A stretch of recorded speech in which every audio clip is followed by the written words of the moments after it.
Hello అండి, the spice route Telugu ఛానల్కి స్వాగతం. ఈరోజు మన రెసిపీ ఆరోగ్యానికి, కంటి చూపుకు, అలాగే మన హెయిర్కు ఎంతో మేలు చేసే కరివేపాకు పొడిని ఎలా తయారు చేయాలో తెలుసుకుందాము. దీన్ని వేడివేడి అన్నంలోకి నెయ్యి వేసుకుని తింటే చాలా టేస్టీగా ఉంటుంది. అన్నంలోకే కాదు, ఇడ్లీ, దోశ, ఊతప్పం, ఉప్మా లాంటి వాటిలో కూడా చాలా టేస్టీగా ఉంటుంది. ఇంత టేస్టీగా ఉండి ఆరోగ్యానికి ఎంతో మేలు చేసే ఈ కరివేపాకు పొడిని ఎలా తయారు చేయాలో తెలుసుకుందాము. దీనికోసం కరివేపాకును ముందుగానే బాగా కడుక్కొని తడి లేకుండా ఆరబెట్టుకోవాలి. ఇక్కడ నేను గుప్పెడుతో 2 గుప్పెళ్ళ కరివేపాకును తీసుకున్నాను.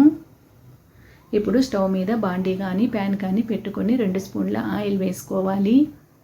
అదేవిధంగా కరివేపాకును వేసుకొని ఫ్రై చేసుకోవాలి. ఈ కరివేపాకు బాగా క్రిస్పీగా అయ్యే వరకు ఫ్రై చేసుకోవాలి. మంటను మీడియం టు లో ఫ్లేమ్ మధ్యలో అడ్జస్ట్ చేసుకుంటూ ఫ్రై చేసుకోవాలి. మనము చేత్తో నలిపినప్పుడు పొడి పొడిగా అవ్వాలి, అప్పటి వరకు ఫ్రై చేసుకోవాలి. కంటిన్యూస్గా కలుపుతూనే ఉండాలి.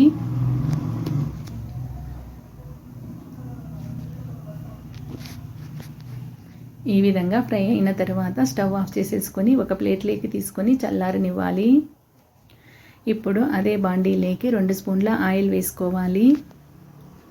అందులోకి 2 టేబుల్ స్పూన్ల పచ్చిశనగపప్పు, 1 స్పూన్ ఉద్దిపప్పు, 1.5 స్పూన్ ధనియాలు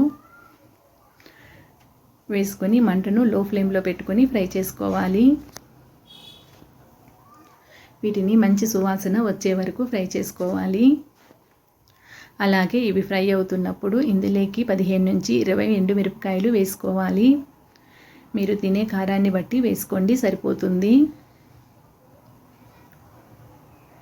ఈ పప్పులన్నీ కొద్దిగా ఫ్రై అయిన తర్వాత ఎండుమిరపకాయలు వేసుకుంటే ఎండుమిరపకాయలు ఫ్రై అయ్యేలోపు పప్పులన్నీ కూడా ఫ్రై అయిపోతాయి. ఇవన్నీ మంచి సువాసన వస్తాయి. ఆ టైంలో స్టవ్ ఆఫ్ చేసేసుకోవాలి.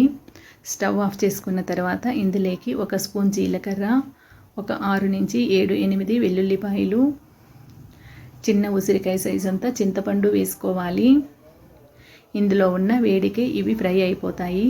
స్టవ్ ఆఫ్ చేసేసుకున్న తర్వాత మాత్రమే ఇవి వేసుకోవాలి.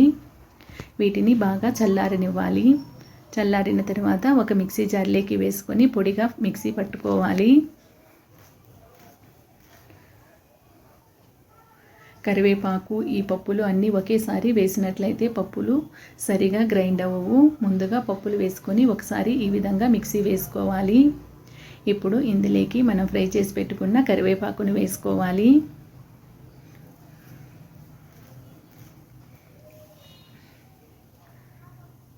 ఇప్పుడు దీన్ని మరొకసారి మిక్సీ వేసుకోవాలి. ఇప్పుడు ఇందులోకి రుచికి సరిపడా ఉప్పు వేసుకోవాలి. ఉప్పు వేసుకున్న తర్వాత మరొక్కసారి మిక్సీ వేసుకుంటే సరిపోతుంది. కరివేపాకు పొడిలోకి ఉప్పు ఎక్కువగా పట్టదండి, చూసుకొని కొద్దిగా వేసుకోండి, సరిపోతుంది.